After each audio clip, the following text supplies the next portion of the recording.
Okay, we all heard that, right? Excellent. Well, thank you all so much for joining us this evening for this incredibly important event. This is the 5th event in the Institute's Local Sustainable Economies discussion series for 2022.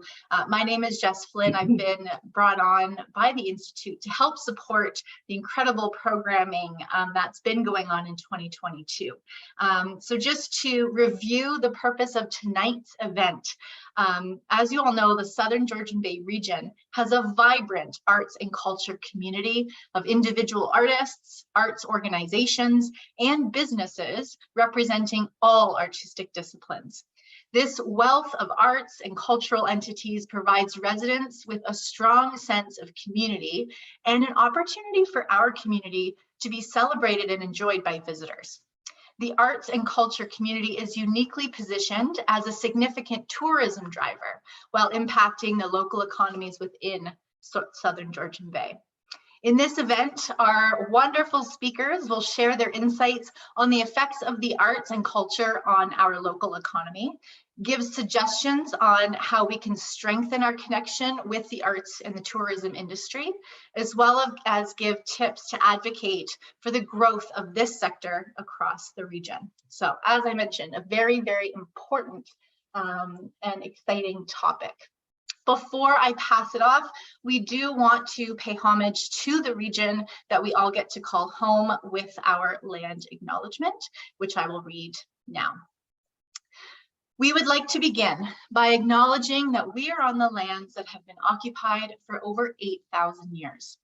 We are gathered on the traditional territories of the Anishinaabe Nation, the Petun, and later the traditional territory of the Saugeen Ojibwe Nation, and the members of the Three Fires Confederacy, Ottawa, Potawatomi, and Ojibwe. The Huron-Wendat and the Haudenosaunee nations have also walked this territory over time. These First Peoples are the past, present, and future caretakers of this land. This land is also home to many other diverse nations, Inuit and Métis people, both past and present. We are grateful for the opportunity to share in the riches of Southern Georgian Bay and its neighboring territories and to steward the land together. With that, I am thrilled to pass it over to Susan Cook from the Institute, who will take it from here. Susan, thank you. Thank you very much, Jess. Can you pass the first slide? Thank you. As Jess said, my name is Susan Cook, and I am a board member of the Institute of Southern Georgian Bay, representing the arts. We are a volunteer-driven, not-for-profit, a think and do tank. Our mission is harnessing the power of people and place in Southern Georgian Bay to grow social, environmental, and economic prosperity. And how do we do this? By connecting people, conducting research, sharing knowledge, and fostering collaboration. Next slide, please. We represent Southern Georgian Bay, 6 municipalities, the town of Blue Mountains, Meaford, Grey Highlands, Collingwood, Wasaga Beach, and Clearview. Next slide. I'd like to thank the contributors to our program design. I represent the Blue Mountain Foundation for the Arts, Catherine Daw of the Collingwood Climate Action Team, Amber Ebert of the South Georgian Bay Arts Network, Eric Ennis, Meaford Economic Development Advisory Committee, Tanya Cran, SHCG Consulting, Jillian Fairley, Community Futures South Georgian Bay, Stuart Reed, Community Foundation Grey Bruce, Marg Shibanetti, Regional Affordable Housing Task Force South Georgian Bay, Catherine Reflaud, Habitat for Humanity South Georgian Bay, Marilyn Struthers, Facilitator and Organizational Development Coach, Social Finance and Housing Group Co-Lead, Grey Bruce Climate Action Network. And of course, Rosalind Morrison, Chair of the Board of Directors of the Institute Southern Georgia Bay, and Rosalind is with us today. Thank you, Rosalind. And as you can see, we have quite a talented group of people amongst us, and we are hoping that more of you join us on for some committee work throughout the year. We have a number of pillars. This is the 5th of a 6-part regional discussion series, and we have been exploring how we can accelerate progress on the priorities of SDG 11, sustainable communities, affordable housing, climate action, transportation, protecting natural and cultural heritage, and integrated planning. Our collaboration lead partners is the Institute of Southern Georgian Bay, the Town of Blue Mountains, Town of Collingwood, Municipality of Meaford, Municipality of Grey Highlands, Greenland Consulting Engineers, Living Waters Resort, Paul Chapman, RBC Wealth Management, SHCG Consulting. Thank you very much for your support. And our supporting partners are Community Futures, South Georgian Bay, and Clearview Township. Again, thank you very much for your support. As I said earlier, how can you help us? You can help us by joining committees. You can subscribe to our newsletter, join the conservation through events, participate in a learning group or design team. Your program support ensures that our programming remains free for everyone. Our next upcoming event is Saturday, December 3rd, 2022 at the Simcoe Street Theatre in Collingwood, and it's multi-sector partnerships and the role of philanthropy. I believe that's it, and now it's my pleasure to introduce our moderator. Amber Ebert is with us this evening. She is the Network Development Coordinator of the South Georgian Bay Arts Network. Amber is the network of, she has 15 years of experience working with professional arts organizations throughout Ontario to plan and deliver cultural events and community engagement programs. As a program manager and facilitator, she has been fortunate to work with artists from a range of artistic disciplines, including theater, visual arts, and contemporary music, with a specific interest in developing training and networking opportunities for artists to broaden the impact of arts programming. Thank you, everyone. Enjoy the evening. We've got a lot of talented speakers. Take it, Amber. Thank you so much, Susan. Oh, I'm so pleased to be here amongst this community. It really is an incredible group that we have representation from artists, from arts organizations, administrators, business owners, council members. I feel very, very lucky to be here, and I'm so pleased to have been asked to moderate this session and to work with the Institute to plan this event. So I am, as Susan mentioned, I'm the Network Development Coordinator for the South Georgian Bay Arts Network. I'm just going to give a quick overview of what the network is and what we've been working on over the year before we jump into our conversation. So just bear with me one moment while I share my screen, because I can't talk and click at the same time. So just give me a second. So I know some of you are very involved with the Arts Network, and it's really lovely to see everybody on this call. But just to give a really quick overview, the South Georgian Bay Arts Network grew out of the Institute of Southern Georgian Bay and the Power of the Arts and Culture strategy. So it was developed by the Institute and launched in September 2021, and it came out of, and it was informed by multi-sector community discussions that took place over the course of 2019 and 2020. Really, it was those discussions were a way to connect the community and discuss sort of managing through the pandemic and how we can really work together to create a regional strategy that would support the arts. So for right now, our key goals for the network is for developing and developing and launching a regional arts marketing campaign, the launching of the network, and then also the mapping of cultural assets. So this year, I've had the privilege that I've been working in as the network development coordinator for the past year.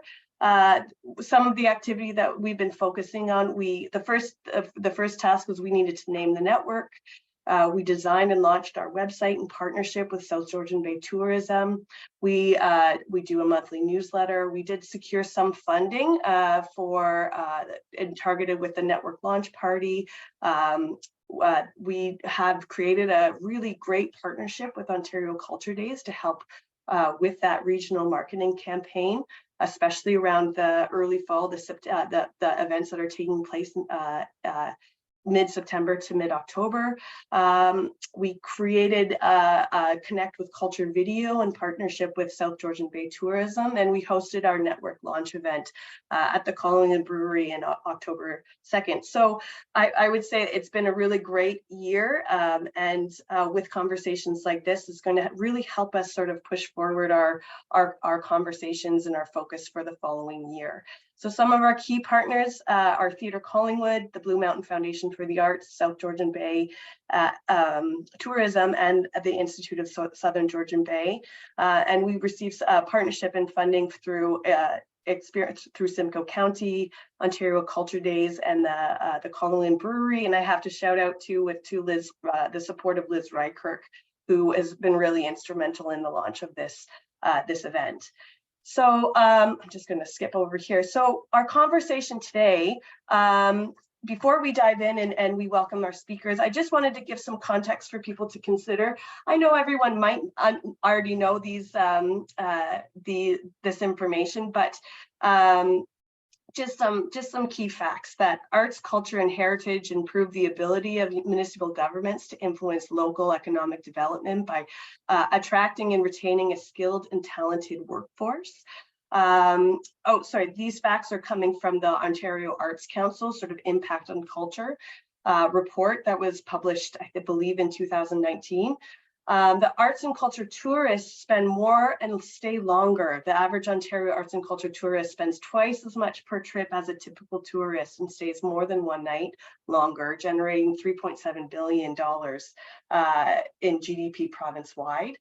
Arts and culture in Ontario directly contribute 25.7 billion annually. Now, this is pre-COVID numbers. We all know that we're still struggling to sort of get back to full capacity, but it represents 3.5% of Ontario's GDP.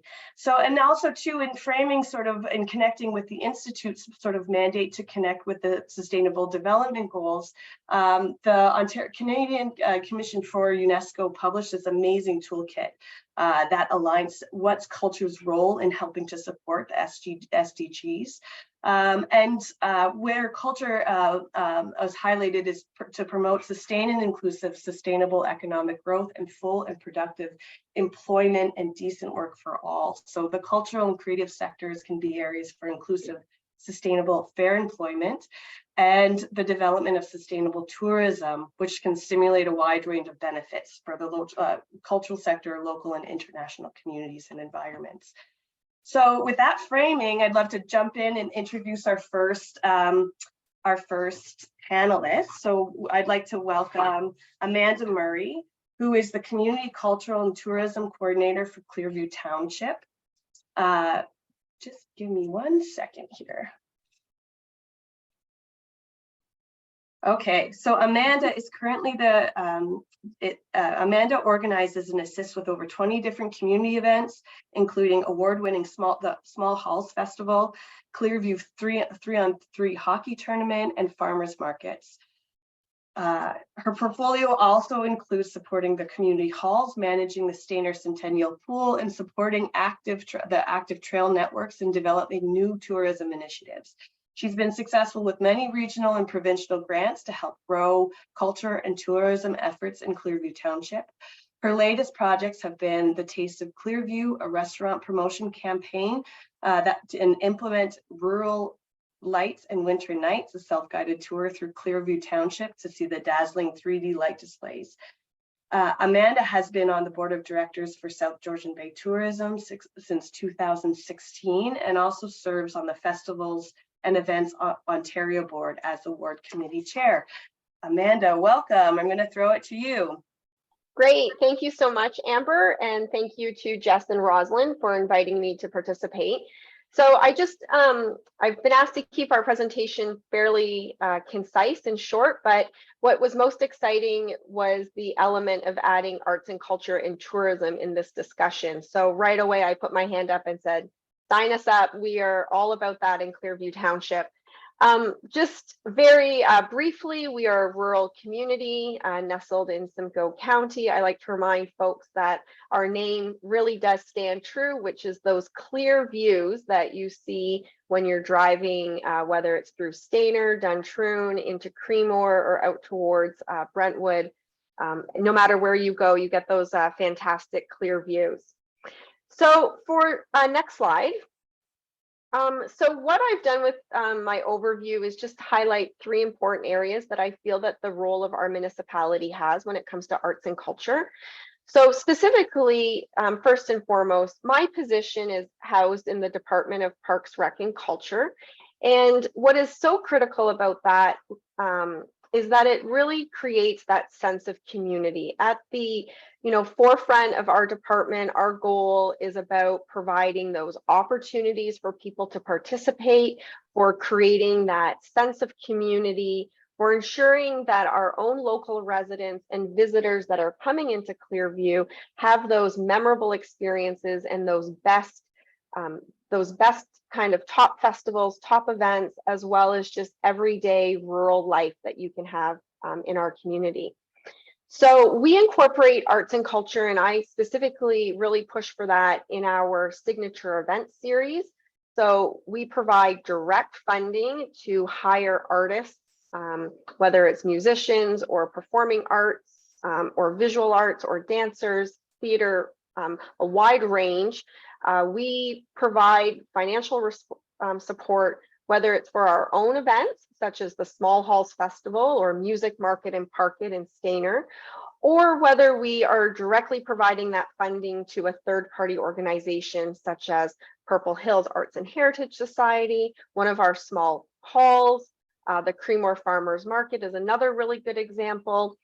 And it just ensures that we are paying for musicians, that we're paying artists a reasonable fee. It's as close to the top dollar that we can afford as possible, but absolutely it does ensure that we can provide financial support to these events so that they can hire the artists that they need to make the events unique and successful.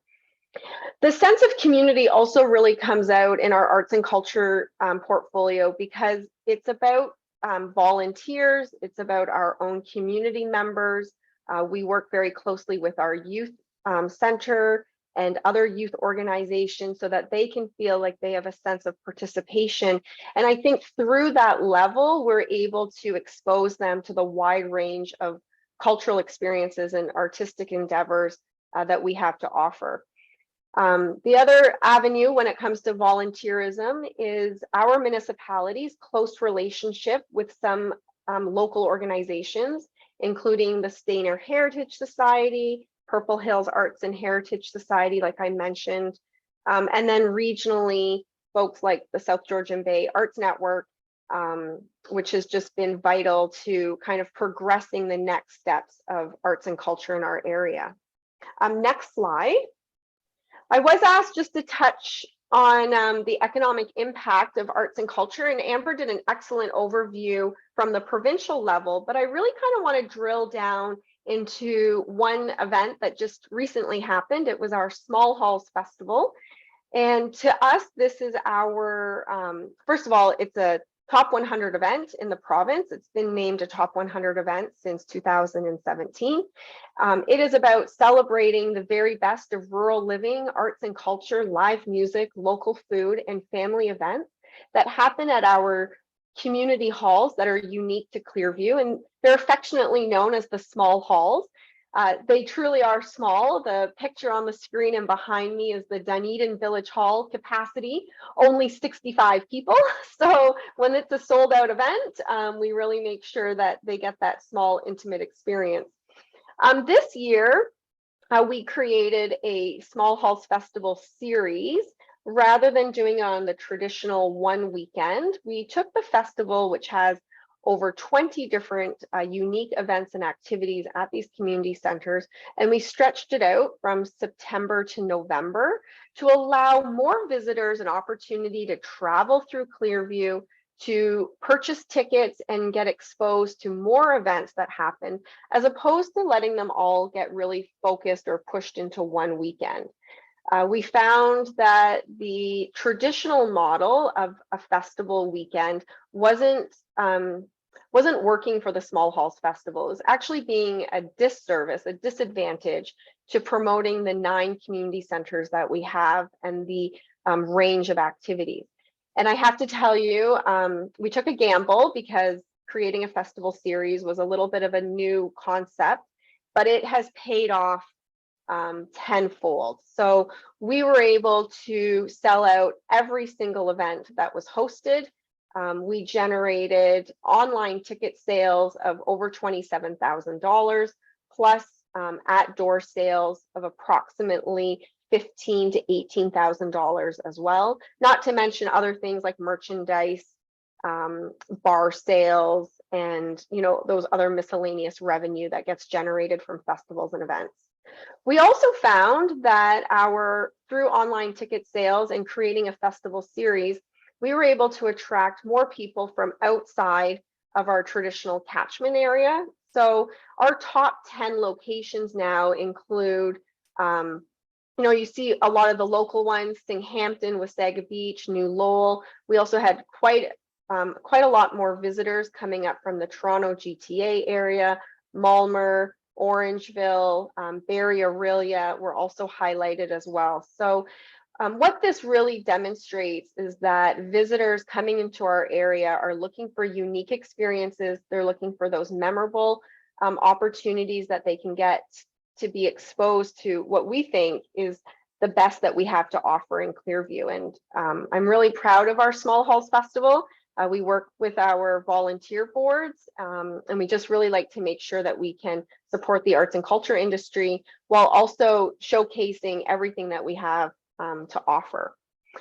Next slide, which is just the last role that I feel that our municipality plays in terms of supporting arts and culture, and that's really about infrastructure investment. So a lot that gets talked about at the Arts Network and through the Institute is about supporting the individuals and supporting organizations. But one role that our municipality is also taking a leadership effort in is those infrastructure investments. And for example, the plan to do our accessible upgrades and renovations to the 7 small halls is a multi-year commitment to the tune of about $8 million.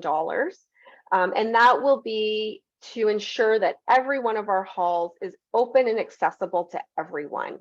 And the council, this current council, the council-elect, of course, can always change their mind, but the current council made a commitment to keep all of our small halls open. They made the commitment to invest to ensure that we were meeting or exceeding the accessibility standards that's required by the provincial government.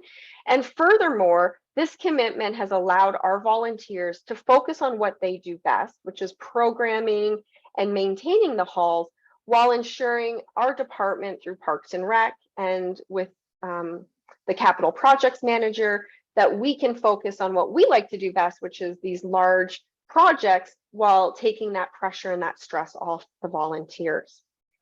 The second major investment that just recently happened, and it was featured in the South Georgian Bay Arts Network video, was the opening of the Creemore Village Green. If you haven't had a chance to go down, it is our newest green space in the township. It is a beautiful renovated facility. It has a wonderful stage decked out to the nines.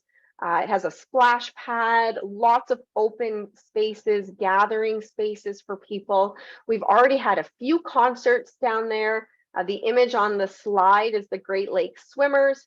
It was, again, an amazing night. There was over 1,800 people in attendance, free opportunity to come out and just be with your friends and neighbors, or to visit downtown Creemore and just get like that really unique experience. The last project that I just wanted to highlight in terms of investment is Clearview Township's commitment to revitalizing downtown Stayner. And phase 1 was already completed. That was the Brock Street repaving, new parking lot, and the trail extension. But at the heart of the downtown revitalization strategy is to expand and enhance the Station Park lands and where the gazebo is located for our music market and parket, and to create that as being our central iconic location for events and for farmers markets in the future. And part of that plan will also incorporate a permanent location for our farmers market. So not just a dirt gravel parking lot, but an actual permanent location, which we hope will eventually lead to year-round programming. So I get really excited about that because I just know that that's probably going to land in my portfolio. But what I want to reiterate is one role that municipalities can play in supporting the arts and culture industry is by making these substantial investments. And it's such a great way because we're supporting our residents, we are supporting the visitors and the tourism economy that's coming in. And ultimately, what is good for Clearview is good for the region. So those are kind of the top 3 things that I wanted to just impress upon the group. And if you ever wanted to come and see everything we have to offer, shoot me a message and I will definitely respond, because I'd be happy to show off everything that we have to offer in Clearview and how we can support the culture and arts industry. So that's my presentation, and happy to answer any questions throughout and be part of this conversation today. Great, thank you so much, Amanda. And just to let everyone know, if you do have any questions, just please pop them in the chat. We are going to have time for a more general discussion. But Amanda, you're just so apt to join and to be a part of this conversation because of those hats that you wear with the overseeing tourism and economic development and culture. You really are living sort of that intersection of how that balance that you need to have with pushing new projects forward. I also really loved, sort of with the example of the Small Halls Festival, it's really about, you know, you took a gamble to extend the festival, but what you're doing is you're using your sort of the cultural festival and that festival to really highlight the assets that you have and that are so unique to Clearview Township. And now with the renovations of it, I just can see that opportunity to expand that festival further. So thank you very much. Thank you. So we're going to move on to our next speaker, Rob Uhrig. He is a councillor for the municipality of Meaford. He's the president of the Meaford Chamber of Commerce and a board member for the Meaford Cultural Foundation. So Rob grew up in Meaford, and while he spent the bulk of his professional life away, he is excited to have the opportunity to return home to finish his working career in 2018. Rob holds a natural soft spot for the arts, as he enjoyed a career as a lyricist for many years, achieving chart success with his writing partner, A&M recording artist David Gibson, and placing songs in many television shows and movies. Rob eventually transitioned into the business sector, predominantly holding middle and senior management positions in arts and culture, distribution, and manufacturing organizations before retiring in 2021. But Rob strongly believes that public service is the heart of a community and tries, well, I'm sorry, I'm editing, you do lead by example by serving as the director and current president and the Meaford Chamber of Commerce Board of Directors, as well as the corporate secretary for the Meaford Cultural Foundation Board of Directors. He sits on the Meaford Economic Development Advisory Committee, is on the steering committee for Christmas on the Bay events, and is the president of the condominium corporation. During COVID, he was also a member of the Meaford Economic Recovery and Support Team. So finally, Rob has recently been elected councillor for the municipality of Meaford and hopes to further advocate for the recreational arts and cultural tourism to be key economic drivers for Meaford and by extended the surrounding areas. So Rob, thank you so much for, you're a busy man. Thank you for taking the time to join us tonight. Actually sounds worse when I hear that. It sounds like but thank you for the opportunity, Amber, to participate in the forum. It's great to be here, and it's a great forum. Yeah, I strongly believe that arts and culture can be the foundation for the Southern Georgian Bay region to build on, to create that mutually beneficial economic development strategy. The Institute identified 5 relevant points, and I hope to add some perspective from the always exciting political angle. So please bear with me as I address those topics through a municipal lens. Regarding the integration between arts and tourism, I would add a third puzzle piece there, the political sector. Arts and culture should be an integral part of any discussion regarding a municipality's economic development and tourism strategy, but there's plenty of room and opportunity for sport, recreation, and arts and culture to not just coexist, but cooperate under the municipal umbrella. Next slide, please. It's difficult to quantify the impact of the arts on the local economy, particularly over the last couple of years because of the pandemic. And Amber did provide a number of stats earlier. Thank you for that, because that saved me from going through a lot of boring stats. That is just exciting to hear. But while providing direct economic benefits to communities by creating jobs, attracting investments, generating tax revenues, stimulating local economies through tourism and consumer purchases, studies show that there's also a strong relationship between art and culture and education, as it improves both personal and academic success from the beginning of a child's education right through to adult in their career. So it's really important that we strive and foster that. Arts and culture also promotes community participation with an estimated 107 million volunteer hours across Canada. And that's the equivalent to 56,000 full-time jobs. So to give you the 2 examples I can say locally about economic power of regional volunteerism, the Meaford Culture Foundation in their 14-year history has injected almost $1 million back into the community. And the Meaford Apple Harvest Craft Show is another example, has pumped another $1 million since its inception 35 years ago. So volunteerism works. And even in trying times, tourism was still a vital contributor to the economy. During the international pandemic travel ban in 2020, many people discovered or rediscovered our region. The Meaford Chamber of Commerce, we tracked visitors and found almost 30% increase during that period. Now, what impact that initial or eventually had is difficult to say, but we know we went from having 25 million in planned development projects on the books in 2020 to over 100 million in 2021.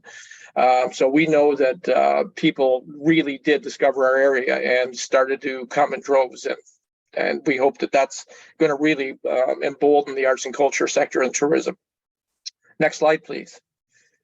Amber alluded to council support, and it sounds like they do have some great council support in Clivio, and that's amazing, because municipal councils and staff need to be reminded, or in some cases educated, as to the intrinsic value that arts and culture brings to the community. Cultural leaders and advocates, they need to champion and lobby local councils for recognition, acceptance, funding to support their initiatives, and forge alliances to grow culture, not just in their region, but with their neighbors as well. Cultural cooperation is what I'm kind of carrying into the municipality here, and that's what we really need between communities and organizations to benefit all. Next slide, please. So when it comes to defining economic impact, it's difficult for some people to envision beyond major industrial entities. The reality is it's very difficult for small rural communities to attract large corporate employers these days. And because arts and culture is often widespread on a micro level, it's almost an invisible influence to some. Local artists and cultural organizations are often the unheralded heroes, providing entertainment and festivals that attract tourists that fill our hotels, businesses, restaurants, and performance spaces. Municipalities need to embrace, encourage, and support these entities as the invaluable assets that they are, with improved financial access to municipal facilities and appropriate funding for services rendered. This will only happen if they truly understand the potential financial and social reward. It's the responsibility of arts and cultural advocates to educate the public and local governing bodies to the advantages these bodies and activities provide for the community. Last slide, please. So awareness and communication are keys to growing arts and culture throughout our entire region and individual artists and organizations. They often struggle with advertising, both financially and technology. Every region in Southern Georgian Bay could assist with that messaging by utilizing a communal arts and culture calendar that could be shared throughout the region to cross-promote activities. I've already discussed this initiative with the municipality of Meaford, and there's interest. So I approached Southern Georgian Bay Arts Network because I believe they could be instrumental in implementing and administering such a vehicle. So you think of the value that a shared online calendar that could be simply plugged into any municipal arts organization or other website that could provide for promoting regional tourism, individual artist groups or organizations, which could upload their events, which the users could then filter the information geographically, so they could plan their own art, film festival, or performance tour throughout the area. The technology exists to grow arts and culture throughout Southern Georgian Bay. We just need the vision and cooperation to make it a reality. So that's kind of what I'm going to be carrying forward into my first go around with the municipality as a councillor. Is I really want to push arts and culture as being one of the backbones of what we need to support for the region as a whole, because it definitely is going to benefit everyone, from Meaford to Midland, if we're all working together. Because as you said earlier, Amber, arts and culture tourists travel. They will go to see shows. They will go, as Amanda said, to see experiences. We need to provide that. But more importantly, we need the municipalities to understand the value of those and to fund, support, embrace, encourage all of that. So that's my take on where we're kind of going from a municipal level. So hopefully, if you have any questions, I would love to answer them. Thank you very much. Oh, thank you so much, Rob. I mean, you are an example of an advocate and champion that we know that we can work with, and that you have the data, you have the information about the impact and are really bringing culture and your focus in sharing regionally and connect. I love the term that you use with cultural cooperation throughout the region, but then also the acknowledgement of what I believe you called it, like arts and culture as an invisible asset that even with minimal funding, it still exists and pushes forward. But what the impact potentially can be when you put investment in is humongous and has impact both to your local community, but also throughout the region. So thank you so much, Rob. I also appreciate you putting forth ideas for very tangible tools like the regional events calendar that can be a project that we can really work towards. So thank you so much.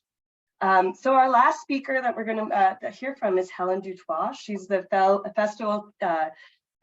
festival and creative director of the Blue Mountain Film Festival. So for 3 decades, Helen's passion for building community and developing talent and inspiring audiences has made for an exciting international career as a programmer, indie film producer, and event planner. Helen is a Genie-nominated producer. Her various production credits include serving as a U.S. co-producer on Mark Cousin's critically acclaimed 15-hour documentary, The Story of Film, an Odyssey, about the evolution of creativity in international cinema. She developed an Italian-Canadian co-production based on John Berger's novel, To the Wedding, to be directed by an award-winning director, Andrea I'm not going to pronounce this right, Helen, I'm sorry. Palaoro, right? Palaoro? Okay, close. I'm sorry. I'm very sorry. A long-term film fan, Helen consulted for film festivals in various capacities for over 2 decades. She's produced TIFF's Talent Lab for 5 years and was the creative director of Vancouver's IFF's Film and TV Forum for 3 years. As an artistic director, Helen was instrumental in rebuilding the Palm Springs Film Festival and building their audience share into the 3rd highest attendance in the US. Thank you so much for joining us today, Helen. Thank you so much, Amber, and pleasure to be here with everybody. Robert and Amanda, thank you so much for laying out so much of the crucial work that I no longer have to lay out. So I think that one of the things for me is that I'm the artistic director of the film festival and the festival director, and so I'm maybe going to speak a little bit more to a personal experience of cultural events rather than to statistics and recommendations. I was invited to partner with the Blue Mountain Village Association on putting together this film festival, and I moved to Blue Mountain, specifically to Clarksburg, 1 year ago tomorrow, and I have to say I'm absolutely thrilled to be here. I moved here from Toronto, and one of the things that really appealed to me about the area, I had friends who'd moved up here the year prior, and I was just so overwhelmed by the experience of being in nature out here. So I was excited to move up to have a better connection with nature. But one of the key things for me personally is that culture has always been a very, very big part of my life, and it's my big passion in life. So Blue Mountain Village Association was very eager to, is generally eager to create arts and cultural events in the village. And they are already very, very significant producers, as you all know, because they produce most of the music up in the area as well. So they, along with Blue Mountain Resort, who's the primary sponsor of the festival, invited me along to join us. And we decided that we wanted to put together an event that had an international focus, because during COVID, many people were stuck at home and felt a little disconnected from the world, and they weren't necessarily able to travel internationally. So the idea of the Blue Mountain Film Festival is that if you come to Blue Mountain Village, you can go to the conference center there. We bring up a top technical team from Toronto who do huge international film festivals.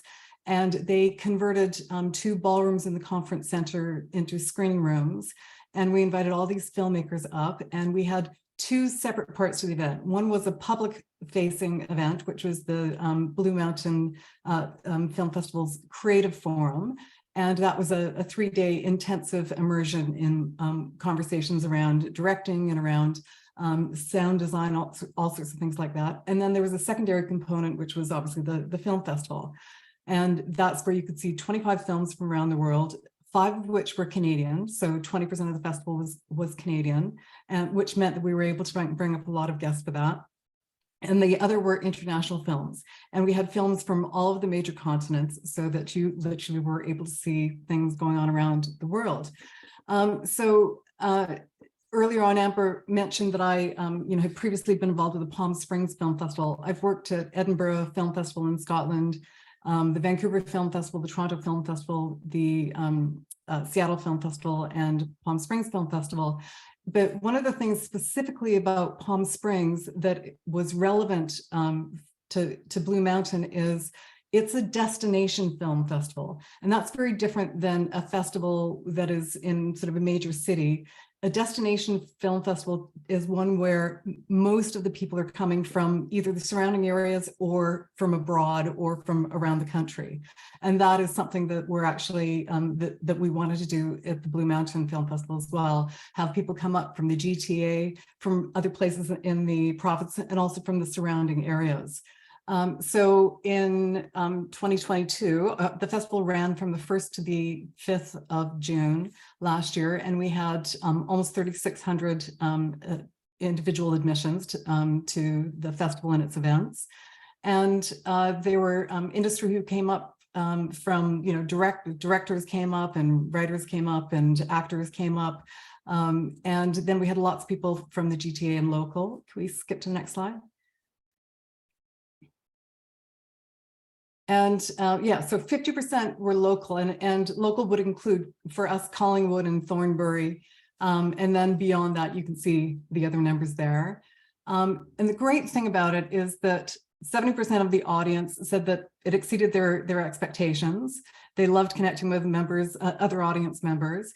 80% said that the quality of the events was very high, and 100% of them had fun at the Blue Mountain Film Festival. So that was really important to us. What we've really found is that many of the people who came have said they would absolutely return. So in the first year, we had just over 3,500, and in the second year, we're hoping to double or possibly triple that. One other thing is we also had over 60 volunteers locally, which was absolutely fantastic. And the volunteers went and saw the films as well, and they had a great time. So they're actually helping us spread the word moving forward in this. Next slide, please. So you can read some of the comments that people had there. So a combination of media and attending filmmakers, all with positive feedback. Next slide, please.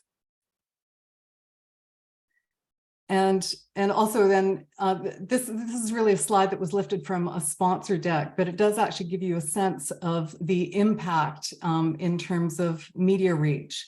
So I think having over 3.3 million views in terms of social media reach was very strong for us.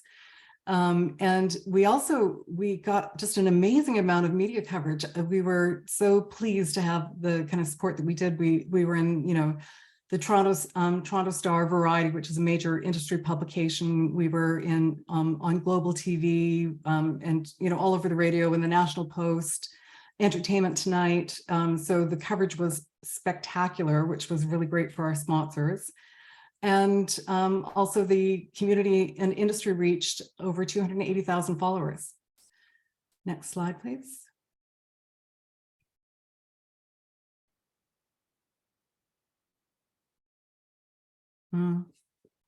We go on to the next slide. I think, was that the last one? Okay, I have I gone silent, or I can't hear anyway? That was the last slide, Helen. Okay, sorry. Sorry, I thought I had one more slide in there, No but problem. Anyway, as you can see, the festival for us, it went extremely well. But of course, the point of creating these events is that you want to share it with the world. So we feel like we've built it. Now, what we really need to do is encourage more audiences to come. So that is our focus moving forward, and any help that any of you can give us would be great. We were very lucky in that we had great sponsorship from local support from Grey County and from Simcoe County. The town of Blue Mountains was a big sponsor. We had RTO7 support, tourism support from the Ontario Cultural Attractions Fund and from various others. But really the challenge with an event like this is it's not a money-making event. It's the Blue Mountain Village Association is nonprofit, and it's something that is a way for us to really connect with community. And I guess this is really kind of how I wanted to end my conversation. Is one of the things that I realized when I was at the Palm Springs Film Festival is that festivals are an incredible opportunity for community members to come together and bond. But it's also an incredible opportunity for people to meet, to make new friends over a shared love of cinema. And sometimes the people who come have never been to an international film festival before. And they, there's something about international cinema that I have always loved. And that's that it opens the hearts and minds of the audiences. When you go and see, you can watch the news every night and you can read about what's happening in Iran, and it's heartbreaking to hear what's happening in Iran with all the students, with everything that's going on. But when you see a film from that country that is made by a filmmaker who is Iranian, and they take you into the homes and you meet characters who you can relate to because they, it might be a mother who's got children, and they're struggling with how to protect their children. Those are the kinds of experiences that open you up because you become invested in the story. So we're now going to show you our promotional trailer that just has clips from all of the films, just so that you can get a bit of a sense of it. But and then afterwards, I'll tell you a little something else. So go ahead.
That gives you a little sense of the kinds of films that we're showing at the festival.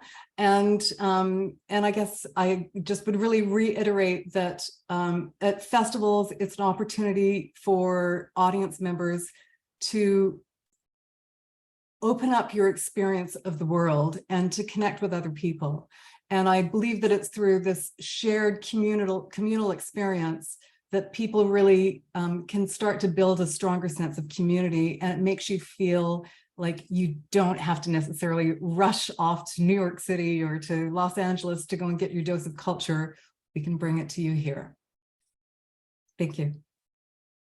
Oh, thank you so much. It's really inspiring, and congratulations. I wasn't aware. I was aware that it was a success. I didn't realize, wow, like those statistics that you reached within your first year. It's really, really incredible. So, and yeah, what an amazing sort of point to land on about the really solidifying the value that creativity and cultural creativity and engaging in art can happen anywhere, and the level of excellence within that art making can happen anywhere. You don't need to go somewhere else to get that kind of really deeply impactful cultural experience.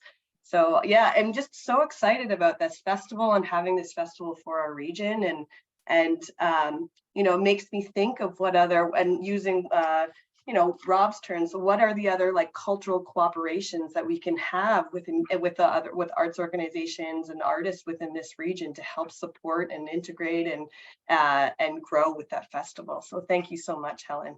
Sure. Thank you. Yeah. So now we're just going to turn to the chat. So Jess, do you want to? Is there any questions or anything? What are you seeing? This is such a supportive audience. We have no questions. Everyone is just saying, "Wow, amazing! You're all doing so incredibly, and so impressed with the BMFF." And I have to say, I think our proximity to Toronto, that is a film hub and such a major city center in terms of the whole globe. Although we are a more rural region, we have such incredible worldly talent in our area, and it's exciting to see that on a big stage. So Amber, if you have any questions for the speakers, if you want to pitch them to them, or we've got a couple of questions we can pitch from our doc here. Please. Do you mind if I just mention one thing? One thing I just wanted to mention on the sort of the thing about community and growth is that the Palm Springs Film Festival, I worked at it in the early 90s when it was just starting up. And at the time, their proximity to Los Angeles meant that they had a sort of a fairly decent built-in audience, but their numbers were really not dissimilar to ours in the first year. And their admissions now are over 140,000. Wow. Now, okay, the truth is that's in 25 years that happened. But it was, I'm really just outlining this to talk about the potential for growth. It does require investment in the early years because the organization needs time for brand recognition and to develop relationships. But over time, it becomes much more self-sustaining and also becomes a huge boon for tourism. The city of Palm Springs invests over $400,000 in the film festival there. And the reason they do is because it is the biggest tourism driver in the city of Palm Springs. So that's part of it, is like investing in organizations like this enable them to build and give back much more than initial investments. Mm-hmm. Yeah, thank you for that, Helen. Yeah. It's also, it's what Amanda was also talking about too with the Small Halls Festival about, it's a little bit of a different scale, but that gamble that you took this year in terms of stretching it to that series and the payoff that you had from it. But it is a gamble, right? And I guess that's the question of that burning question, that core question at the middle of this conversation is that how do we best advocate? When is the point, or how do we best advocate to ensure that we are receiving that funding, that additional funding, that's either the seed funding or the funding that organizations need to be able to push and gamble that little bit to get that big payout. Is there any thoughts about that? I know that's, if we can answer that question, we could just all go home, but any thoughts? Yeah, Rob. Oh, you're muted, Rob. Yeah, sorry. I just wanted to say first, congratulations to Helen and thank her. And I can speak firsthand experience because I volunteered because it was such a great event and loved it. More importantly, what we did, because again, so we do the Meaford International Film Festival and as well, much smaller scale, totally different thing.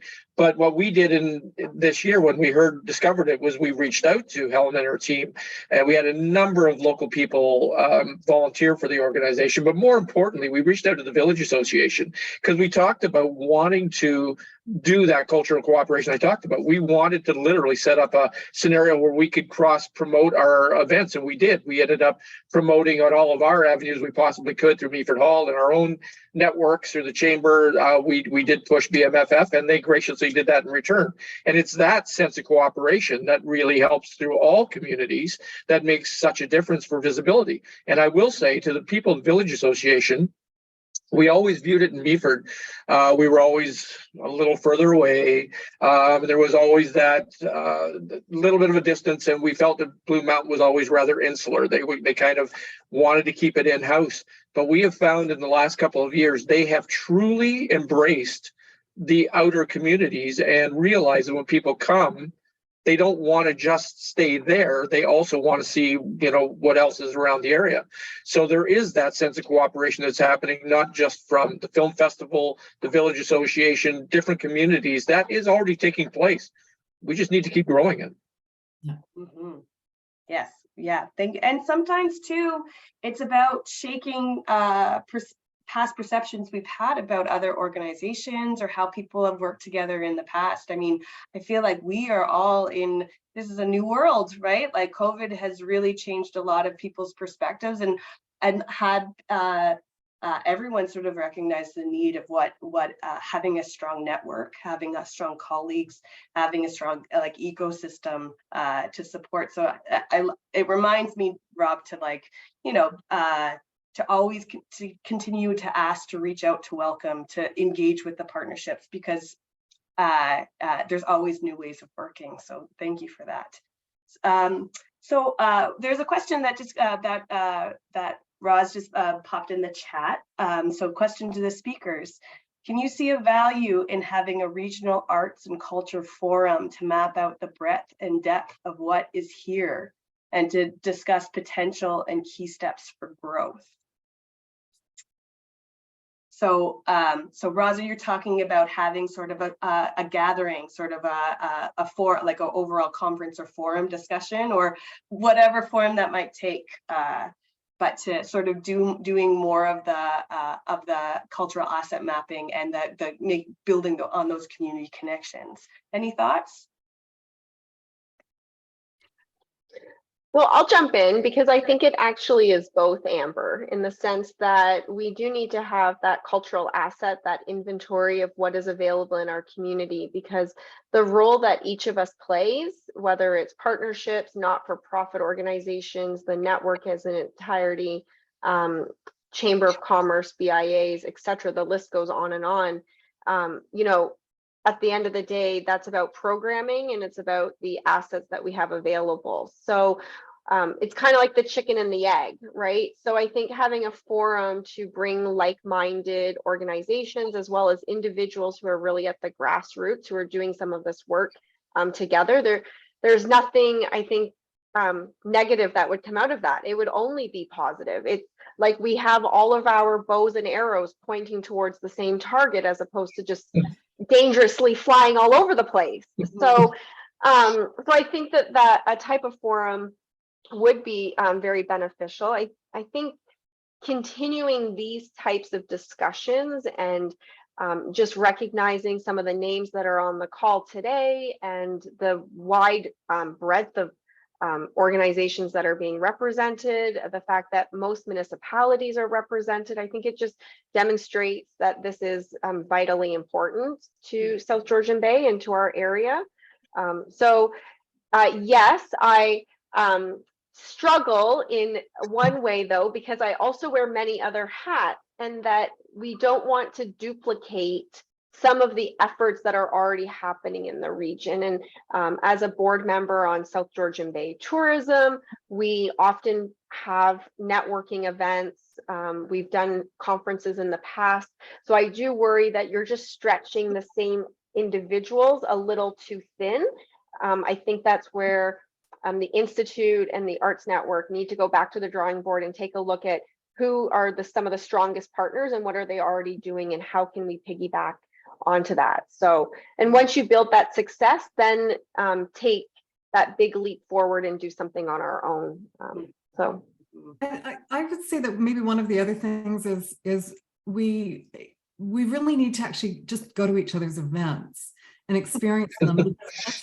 You know, I mean, we can sit around and talk about them, but like I went to the Meaford Film Festival and really enjoyed it. But unfortunately, I didn't get to see your small concerts. Your sorry, I haven't even got the terminology right. You've just said it.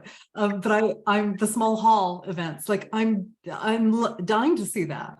And I think that part of it is sometimes you know, people sit around and talk about culture rather than actually participating in it.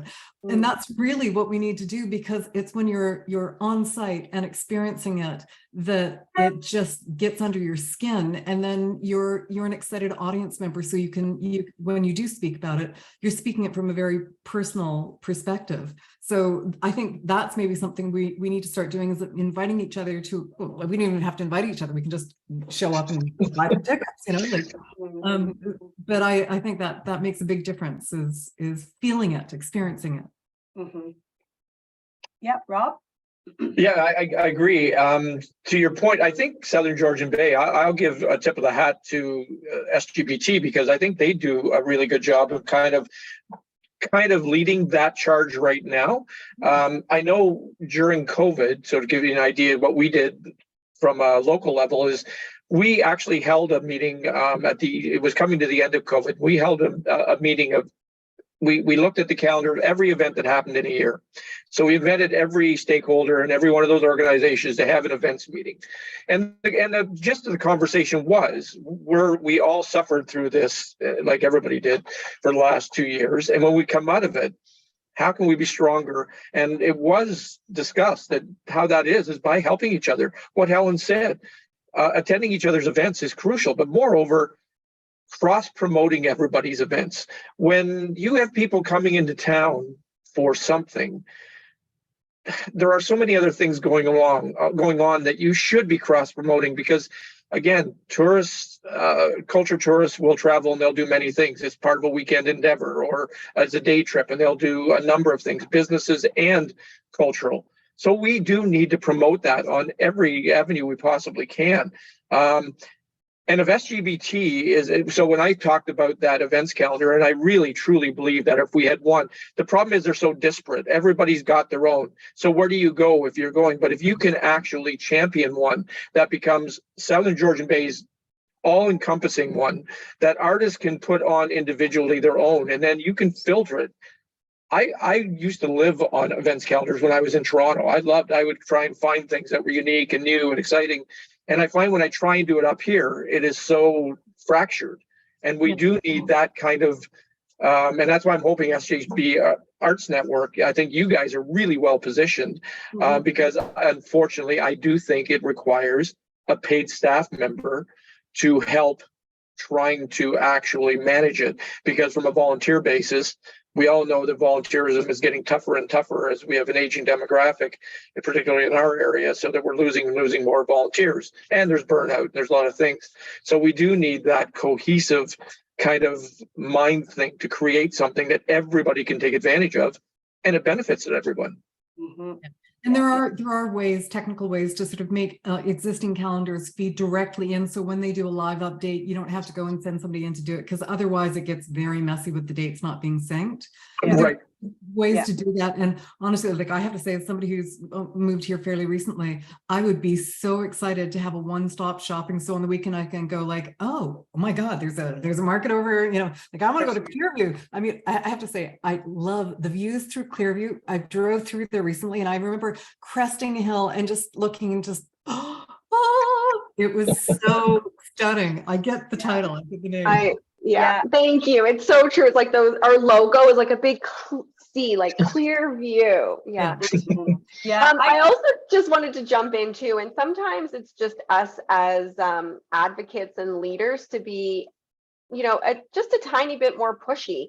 Like Rob, if you were a counselor on my in my township, you just get calendar invites for every event. I just send them on Outlook.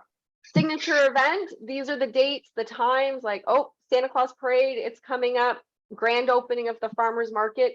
Like, I don't hold back. I just put it right into their Outlook calendar. So with the link back to discoverclearview.ca is our website, but you know, it does sometimes just take all of us to just be a little bit more pushier and also secondly, just invite. You're right, Helen, like rarely does the invitation go out. Hey, we're doing this other event. Come on board. But having an arts network and creating these directories will be very helpful moving forward because we could send that blast out or be part of a newsletter, you know, where you can just say, hey, you are invited to come to all of these. So yeah, I agree with you, Amanda. And I'll put, instead of maybe saying pushy, just think of it as kind persistence, maybe. Right? Just that persistence or pressure. But I just wanted to open it up because we do have such a wealth of knowledge in this room and the people that are joining this. So even if you have a comment and not a question, if you want to weigh in, it's amazing that we get to hear from our panelists, but please feel free to share. I just wanted to jump on a comment that Erica, you bring up a very, very great comment around, oh no, don't hide. Around, you know, artists and arts administrators are short-staffed, underfunded, and they're really stretched. I would also say too that I'm a real big advocate about business, like having an organizational model that pays employees and doesn't depend on volunteers for potential core operations, and really having a think about that. But yeah, never enough hours in the day. Also, many artists can't afford events. So this moves to a question that I had. I mean, we've been really talking about broad sort of the conversations that we have and the work that's done to push forward larger events, establishing larger events, the work that needs to be done to advocate for the cultural community in general. But with this, how do we ensure that we are sort of making sure that this region is a affordable place for artists to live in? So how do we make sure that we're providing artists with sustainability and economic sustainability with paid employment to do their work? Any thoughts? And also Erica, I'm looking at you, but access to cultural spaces to do their work, so that whether it's an independent performance or concerts, but how do we do that while this region is in this tremendous amount growth phase? How do we make sure we don't lose the artists who are living here? I have some thoughts about that. At the Blue Mountain Film Festival this year, we approached some of the sponsors that we worked with were interested in sort of creative ways of giving us support. And so we asked them to underwrite the costs of admission for passes to the Creative Forum for 10 local filmmakers. And that's something that we intend to do sort of moving forward, is get support on that level. We're also looking to do some educational outreach as well to some of the schools, because it's really important to get youth involved. And those are, you know, fairly costly programs to do. But that's one of the things that I think with any cultural event, if you can offer up some free passes that are underwritten to other artists in the area, because it's a great way also for visiting artists to meet with local artists. Yeah, for sure. yes, to just provide that opportunity to make those professional connections that could lead to something else. Yes, yeah. Anyone else, any thoughts around supporting artists, providing artists with sort of living? Steve had a question here in the Sure. chat. What role does the local Chamber of Commerce Ooh. have in local arts and culture? And then I posed the question too, if any of our small business centers have mentors specifically to help artists starting a business and that niche of business and the arts together. Yeah. Rob, do you want to speak to the Chamber of Commerce? Sure. Thank you. I saw Steve's question there, and it's an apt one.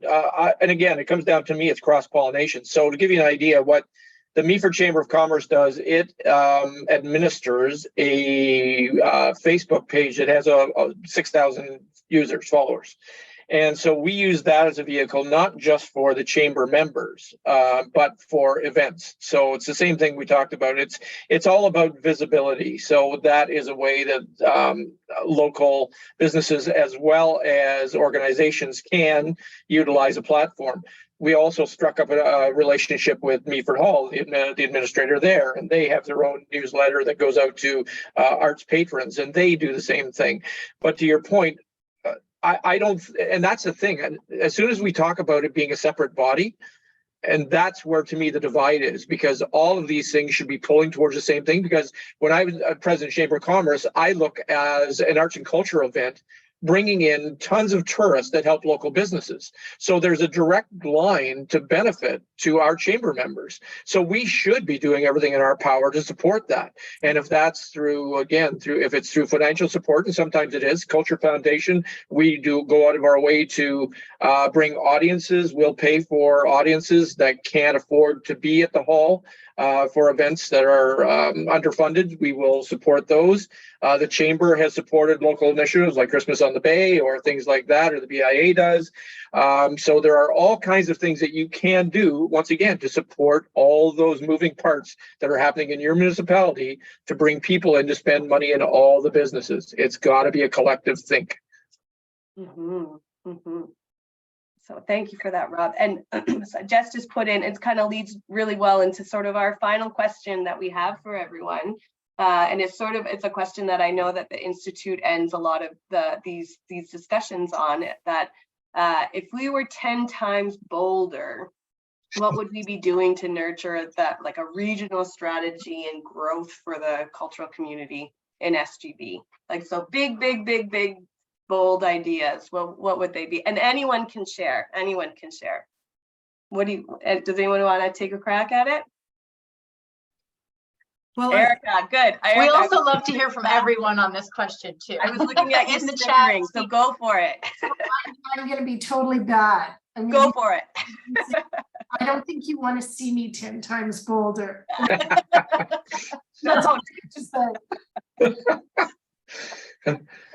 Erica's a force to be reckoned with already. Yeah. I'm not sure tenfold what Erica could do. Yeah. No, any ideas? 10 times bolder. Well, 10 times older. I mean, there are some very key elements that aren't sexy things to go after, but money is a huge thing. And I think that cross-fertilization between public and private is really important. And every once in a while, there's somebody who maybe comes from a banking background or something like that, who moves to the area and it knows a lot of people who have a lot of disposable income. And if you could get on board a major fund so that you can really invest and make so that you don't have to go to others to partner, so that you actually have a huge fund yourself that you can help build a regional plan and then dole the money out to make that happen. That would make a difference. I mean, obviously the town of Collingwood has got that big cultural center that they're developing right now anyway, which is fantastic, and that'll be a huge boost. I don't know if that's taking 5 years or 7 years or 10 years. I don't know how long that'll take, but it's a fantastic initiative and will really change the face of culture in this region. But at the end of the day, we have to be honest. It's always about money, but it's also about positivity, because we can all get stuck in all of the things that we can't do and the reasons why it's hard. And I think a big part of it is remaining as optimistic and positive. And anytime we find an obstacle, go around it. Mhm. Yeah, Thank you're right. I agree, Helen. Money is always the root of all evil, as they say, and it's true. And what we're finding is in smaller communities, we're all dipping into the same pools. So we're all nonprofit charitable organizations, and we're all trying to do these things, and it's such a limited populace. So they're already volunteering, they're already attending, and now we're asking for donations, for auctions, for various fundraising mechanisms that help support all these things. And so that's why, to me, I think it's more incumbent upon the municipal level and the political arena to realize the import of these activities and to pony up and start doing that from that perspective. And that's where I like being 10 times bolder. I'm going to find out if I am, because now being on council, they can't not listen to me. Well, maybe they'll try, but they can't not listen to me because I'm at the table. Whereas before, you make presentations to council and you ask and you beg and you make you hope, but there's always a degree of there's a distance. I truly believe that needs to be embraced more at that level.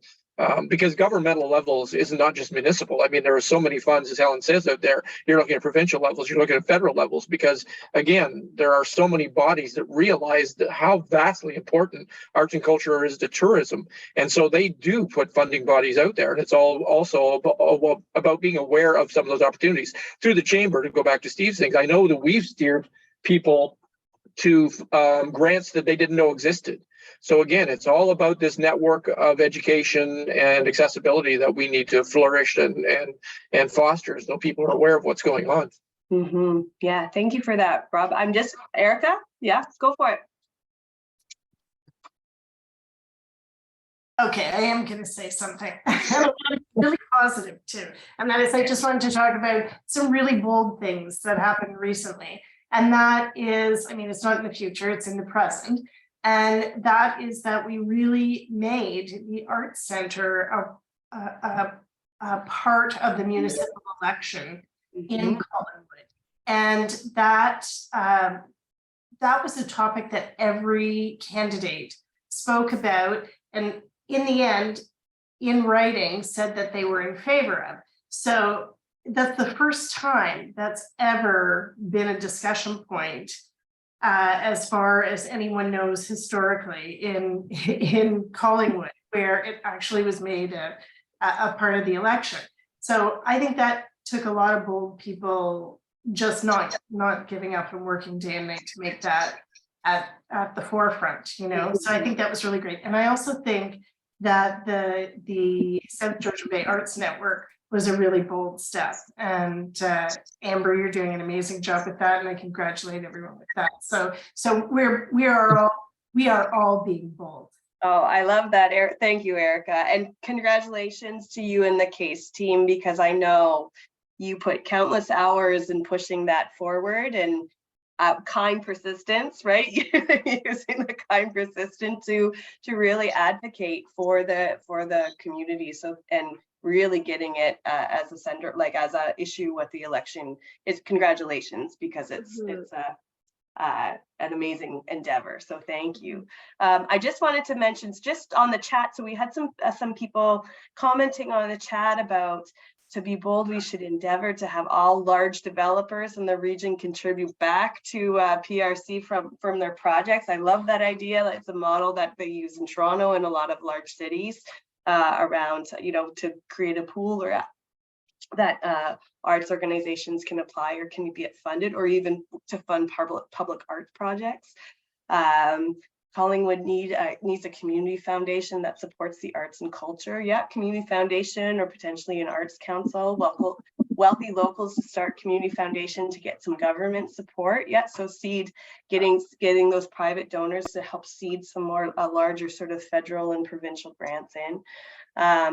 Amanda has shared some the local granting opportunities from the town of Collingwood. So thank you very much for that.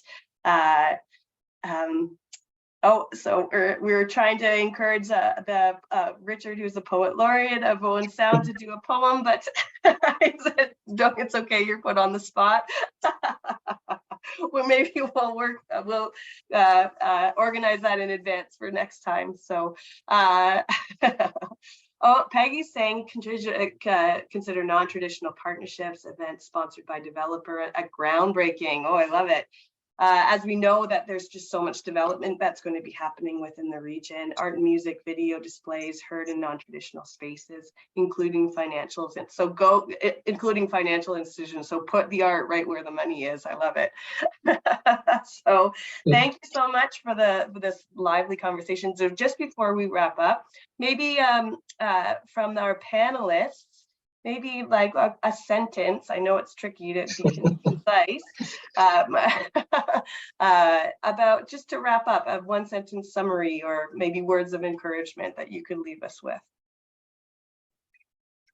Sure. That's a tough one. I see. I'm not even going to go to affordable housing because you mentioned that earlier, because that's what we need, and that's got to be part of the solution, so we can get artists and workforce here and to be our future volunteers. So I did see. I don't know if anybody saw the webinar earlier today about the where are the audiences. It was interesting because they talked about how in New Brunswick they said 60% recovery this year, 80% next year in 23, and then 100% in 24. Tourism overall in Canada, they were talking about 80% recovery this year and 100% next year. Anybody that's doing events, you're probably seeing smaller numbers this year. Don't be discouraged. They're going to come back. We just have to keep doing, and if we build it, they will come. Thank you. Thank you, Rob. Amanda or Helen? Sure, I'll jump in. So I guess my final thoughts are basically twofold. Always reach out to your municipal admin staff, because you just never know what kind of connections there are. And, we really try to support all grassroots organizations in our communities, right? That's what our purpose is, working for municipal government, and we're well connected as well. So that's probably my one big push, and to keep reminding us as administrators, keep pushing us and reminding us that we have to pay artists more than a living wage. Everybody that comes into our facilities and venues need to be accessible for all. And I think the more that we can hear advocating from the arts community back to government, the stronger, because we're also the same folks that get to go to council and make these requests and demands. So sorry again, Rob, you're a counselor, but it's so true though, right? So much policy and direction, it goes all ways. So let's stop creating silos. Let's break down those barriers. Let's start working together, work more regionally. The visitor doesn't know when they enter Clearview Township. Half the time, they don't even know that they're crossing in from Grey County into Simcoe and vice versa. So the more that we can break down those silos, work regionally, work more collaboratively, I think we'll just be stronger. And our Parks and Rec and Culture Department's motto is, we are here to help and we are awesome. So if anyone ever has any burning questions or thoughts, don't ever hesitate to reach out.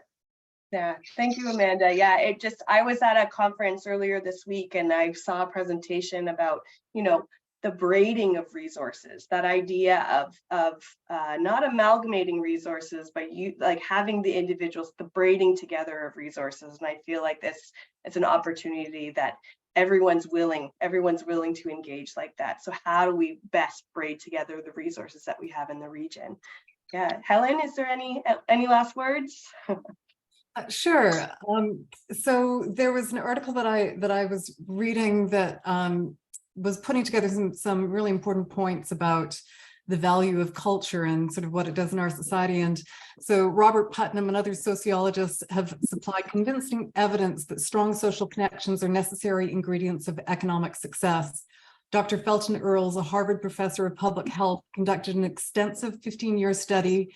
In his research, found that the single most important factor differentiating levels of health from one neighborhood to the next was what he called collective efficacy. Ultimately, the point that they were making is that it's through bringing communities together through shared interests and through cultural opportunities that you build great communities, and it's actually also economically extremely beneficial to those communities to do that as well. So it's something where I think we, personally, I want to do I've always wanted to be involved in the arts because I felt so much of a difference in my own life. My own life is so much richer because of the arts. And for some people who have not attended or supported many arts events in the past, I just feel like once we crack them open, then we've got them for good. And it just builds and builds and builds. And I just love that sweet spot, and I know we can all get there together. So thank you all. Lovely. That's a lovely idea and information to end on. So thank you very much. Thank you, Amanda and Helen and Robert for this great conversation. So Jess, I'm going to pass it back to you. And thank you, Amber, for your hosting and for your role with the SGB Arts Network. I think, the whole reason the Institute exists is to bring together the power of people in place across our region. And it's really obvious that that is happening in the arts. And so everyone on this call, you heard it from Helen and the study that she found. You're healthier and you're going to live longer if you join a community and help these wonderful people on their mission to continue and to strengthen this vibration of arts and culture across our region. So in the chat, you'll see, however you found out about this event, if it wasn't from the Institute of Southern Georgian Bay's newsletter, make sure you click on that link and join the newsletter so that you can learn about events like this, events that are being hosted by people that are on the call, as well as our other three priority areas like housing, like business and innovation, like green economy.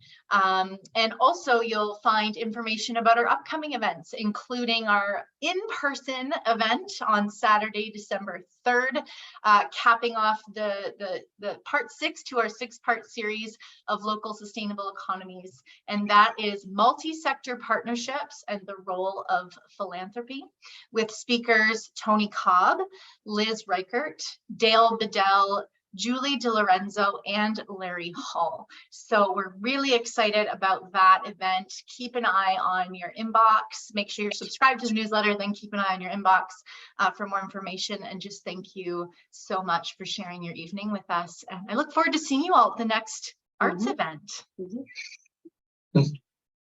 Great. Thank you so much. So have a wonderful evening, everyone. We will put the recording of this on our YouTube channel by early next week. So you can share it with your friends and colleagues as well, and just share that opportunity to get involved. Thank you. Good night, everyone. Good night. Thank you, everyone. Thank you. Thank you.